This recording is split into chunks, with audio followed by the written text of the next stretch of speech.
నమస్తే. APTV journalist సత్యం కోసం ధర్మం కోసం నా పేరు కృష్ణంరాజు వివిఆర్. టీటీడీ చైర్మన్గా ఉన్న బిఆర్ నాయుడుకు సంబంధించి ఏవో కొన్ని వీడియోస్ రావడంతో ఆయన కలవరపాటుకు చెందారు. కోర్టుకు వెళ్ళి గ్యాగ్ ఆర్డర్ తెచ్చుకున్నారు. అక్కడ వరకు బాగానే ఉంది. ఆ తర్వాత కూడా ఆయన ఈ అంశాన్ని జగన్ మీద నెట్టే ప్రయత్నంలో భాగంగా జగన్ని వ్యక్తిగతంగా విమర్శిస్తూ అసలు నువ్వు ఒక అన్యమతస్థుడివి, అంటే ఆయన క్రిస్టియన్ కాబట్టి నువ్వు అన్యమతస్థుడివి, నీకు మా దేవాలయాల గురించి మాట్లాడే హక్కు నీకు లేదు, నువ్వు ఎప్పుడు కూడా హిందూ సాంప్రదాయాలు పాటించలేదు అని చెప్పి వ్యక్తిగతంగా ఆయన మీద ఒక ఆరోపణలు చేసే స్థాయికి కూడా ఆయన వచ్చారు. ఈ రోజున ఇచ్చిన ఎక్స్లో ఇచ్చిన ట్వీట్లో ఆయన ఏమంటారంటే, టీటీడీలో అన్యమతస్థులు ఉండరాదని నేను నిర్ణయం తీసుకున్న నాడే నాపై పథకం ప్రకారం కుట్రలు ప్రారంభించావు జగన్ అంటాడు. అంటే టీటీడీలో అన్యమతస్థులు ఉండరాదని చెప్పి ఆయన నిర్ణయం తీసుకున్నారంట. అప్పటి నుంచి జగన్ ఆయన మీద కుట్రలు పడ్డారంట. ఆ కుట్రలో భాగంగానే బహుశా వీడియో రిలీజ్ చేశారని చెప్పి ఈ బిఆర్ నాయుడు ఒక అభియోగం. అయితే జగదేగిన సత్యం, హిందుత్వం గురించి మాట్లాడే అర్హత నీకు లేదు. దేవదేవుడు శ్రీ వెంకటేశ్వర స్వామి వారి గురించి నువ్వు మాట్లాడతావా జగన్ అని చెప్పి కూడా ఆయన ప్రశ్నిస్తాడు. ఆయన అల్టిమేట్గా ఏంటంటే జగన్ ఒక అన్యమతస్థుడు, జగన్కి తిరుమల గురించి మాట్లాడే హక్కు లేదు, జగన్కి హిందూ మత ఆచారాల పట్ల కానీ హిందూ మతం పట్ల కానీ ఏమాత్రం గౌరవం లేదు అనేది నాయుడు గారి అభియోగం. అయితే ఇక్కడ మనం ఒక విషయం గమనించాలి. జగన్ అన్యమతస్థుడు, బహుశా బాప్టిజం తీసుకున్నాడు కాబట్టి అన్యమతస్థుడే కావచ్చు. అన్యమతస్థుడు అయినంత మాత్రాన హిందూ మతాన్ని ఆయన ఎప్పుడు ద్వేషించలేదు, హిందూ మతాన్ని ఎప్పుడు కూడా అగౌరవపరిచే విధంగా మాట్లాడలేదు. హిందూ దేవుళ్లను ఆయన కొలిచినప్పుడు కానీ లేదా యజ్ఞాలు యాగాలు చేసినప్పుడు కానీ ఆయన ఎక్కడా కూడా హిందూ సాంప్రదాయాలను వైలేట్ చేయలేదు. అంతేకాకుండా ఇక్కడ విషయం ఏంటంటే, చాలా తరచుగా అన్యమతం అని చెప్పి అంటున్న ఈ బిఆర్ నాయుడు గారికి ఒక విషయం తెలియాలి. అదేమిటంటే, స్వయంగా వెలిసిన శ్రీ వెంకటేశ్వర స్వామి గుండెల మీద ఉన్న బీబీ నాంచారమ్మ, ఆవిడ ఎవరు? ఆవిడ ఒక ముస్లిం మతస్థురాలని చెప్పి స్వయంగా మన ఆచార్యులు, అంటే హిందూ మత సాంప్రదాయాన్ని మార్గదర్శకంగా ఉండే ఆచార్యులు చెప్పారు, స్వామీజీలు చెప్తున్నారు, ఇతరులు చెప్తున్నారు. ఆవిడ పేరు కూడా బీబీ నాంచారమ్మ. కొంతమంది చరిత్రకారుల అభిప్రాయం ఏంటంటే ఆమె మాలిక్ కాఫర్ ఒక కూతురు అని చెప్పి కూడా అంటారు. మరి స్వయంగా వెంకటేశ్వర స్వామి తన గుండెల మీద బీబీ నాంచారమ్మను ఉంచుకున్న ఈ అంశానికి సంబంధించి మరి వెంకటేశ్వర స్వామి మరి ఒక అన్యమతస్థురాల్ని ఎందుకు తన భాగస్వామిగా చేసుకున్నారు? అది తప్పు కాదు. అది అన్యమతస్థురాలని హిందువులు యాక్సెప్ట్ చేస్తున్నారు, అక్కడ ఆవిడని కూడా పూజిస్తున్నారు.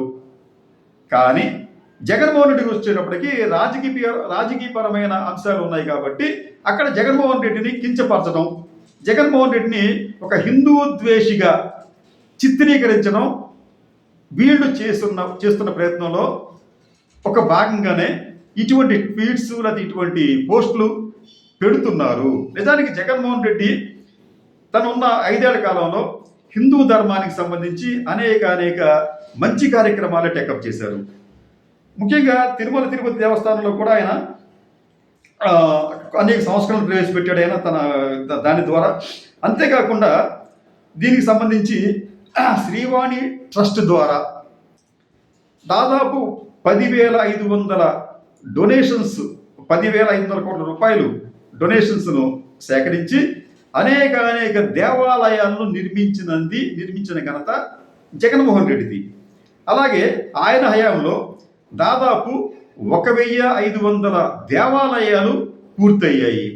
మరో 3,615 దేవాలయాలు వివిధ నిర్మాణ దశల్లో ఉన్నాయి. ఇదంతా జరిగింది జగన్మోహన్ రెడ్డి హయాంలోనే. జగన్మోహన్ రెడ్డి హయాంలో ఆంధ్రప్రదేశ్ రాజధాని కాదు కానీ రాజధానిగా మనం అనుకుంటున్న అమరావతిలో ఒక అద్భుతమైన వెంకటేశ్వర స్వామి దేవాలయం నిర్మించాడు ఆయన. అలాగే విశాఖపట్నం ఋషికొండకి ఎదురుగా ఒక కొండ మీద కనువిందులు చేసే ఒక అద్వితీయమైన వెంకటేశ్వర స్వామి దేవాలయం నిర్మించింది కూడా జగన్మోహన్ రెడ్డి హయాంలోనే. అంటే జగన్మోహన్ రెడ్డి హయాంలో ఇప్పటి వరకు దాదాపు 1500 దేవాలయాలు నిర్మించారు, పూర్తయినాయి. 3615 దేవాలయాలు వివిధ దశల్లో ఉన్నాయి. అయితే ఈ వివిధ దశల్లో ఉన్న దేవాలయాలను 2 ఏళ్లుగా మీరు ఎందుకు పూర్తి చేయలేకపోయారు? హిందూ ధర్మం మీద మీకు అంత అచంచలమైన భక్తి, విశ్వాసం, నమ్మకం ఉంటే మరి వీటిని మీరు ఎందుకు నెగ్లెక్ట్ చేస్తున్నారు? ఇదే జగన్మోహన్ రెడ్డి అధికారంలో ఉంటే బహుశా వాటిని పాటికి పూర్తి చేసి ఉండేవాడేమో. ఇదే కాకుండా ఈ ఈ ఇంకొకటి ఏంటంటే 10,000 ఈ సుమారుగా ఎస్విబిసి ఛానల్కి నిధులు అదనంగా ఇచ్చి వివిధ భాషల్లో, అది తెలుగుతో పాటు తమిళ, కన్నడ, హిందీ ఆ భాషల్లో ఈ స్వామివారికి సంబంధించిన కార్యక్రమాలను చూపించారు ఆయన. అలాగే అసలు ఇంకో టీటీడీ ఛానల్కి సంబంధించి ఇంకొక ఆసక్తికరమైన విషయం ఏంటంటే, అసలు ఈ ఛానల్ వద్దని చెప్పి చంద్రబాబు నాయుడు గారు అసెంబ్లీలో స్వయంగా చెప్పాడు. అసలు ఆయనకి ఒక ఛానల్ అవసరమా? మీకు ఆంధ్రప్రదేశ్లో, దేశంలో చాలా భక్తి ఛానల్స్ ఉన్నాయి, వాళ్ళందరూ కూడా ఫ్రీగా ఇస్తారని చెప్పిన మహానుభావుడు చంద్రబాబు నాయుడు. అయితే ఈ ప్రైవేట్ ఛానల్స్ ఎవరో కూడా టీటీడీకి సంబంధించి ప్రసారం చేయడానికి డబ్బులు అడిగాయి. దాంతో ఈ ఛానల్ని ఆ రోజుల్లో ఏర్పాటు చేసింది కూడా ఈ వైఎస్ ఫ్యామిలీ వారు మాత్రమే, చంద్రబాబు నాయుడు కాదు. ఇలాగే మీకు ఈ శ్రీనివాస కళ్యాణం అనేది ప్రపంచవ్యాప్తంగా చేసే ఒక ప్రయత్నం కూడా జగన్మోహన్ రెడ్డి హయాంలోనే జరిగింది. జగన్మోహన్ రెడ్డి నిజానికి తాను బాప్టిజం తీసుకున్నప్పటికీ కూడా హిందూ మత ఆచారాలను ఆయన తూచా తప్పకుండా ఆచరించారు. విశాఖపట్నంలో ఒక స్వామీజీకి మఠానికి వెళ్ళడమే కాకుండా ఆయన ఆధ్వర్యంలో పవిత్ర నదిలో మునిగి, ఒక రకంగా చెప్పాలంటే హిందూ మత ధర్మ అన్ని స్వీకరించినట్టుగా కూడా అప్పట్లో కొన్ని వార్తలు వచ్చినాయి. అది నిజమైన కాకపోయినప్పటికీ కూడా జగన్మోహన్ రెడ్డి ఏనాడు కూడా హిందూ ధర్మానికి వ్యతిరేకంగా పనిచేయలేదు, హిందూ ధర్మాన్ని తోలనాడలేదు, హిందూ ధర్మ ఉన్నతికే ఆయన కృషి చేశారు. కానీ అటువంటి వ్యక్తికి సంబంధించి ఈ రోజున బిఆర్ నాయుడు గారు, జగన్ అసలు నువ్వు హిందువే కాదు, నువ్వు అన్యమతస్తుడివి, నీకు ఈ మతం పట్ల గౌరవం లేదని చెప్పి ఆరోపణ చేయటం అనేది కేవలం రాజకీయం మాత్రమే. నిజంగా జగన్ అన్యమతస్తుడే అయితే బీపీ రాంచారామను తన ఉదరంపై ఇక్కడ ఉంచుకున్న వెంకటేశ్వర స్వామిని మనం ఏమనాలి? ఆయనకి ఇవన్నీ పడతాయా? ఆయన దగ్గరికి ఎవరైనా రావచ్చు, ఎవరైనా ఆయనకి ముక్కులు చెల్లించుకోవచ్చు అని చెప్పే ఈ హిందూ సాంప్రదాయంలో ఇటువంటి మాటలు మాట్లాడటం అనేది అంత భావ్యంగా లేదు బిఆర్ నాయుడు. కాబట్టి ఇప్పటికైనా కానీ హిందూ ధర్మం అభ్యున్నతికి, హిందూ ధర్మ ప్రచారానికి నిజాయితీగా కృషి చేయండి.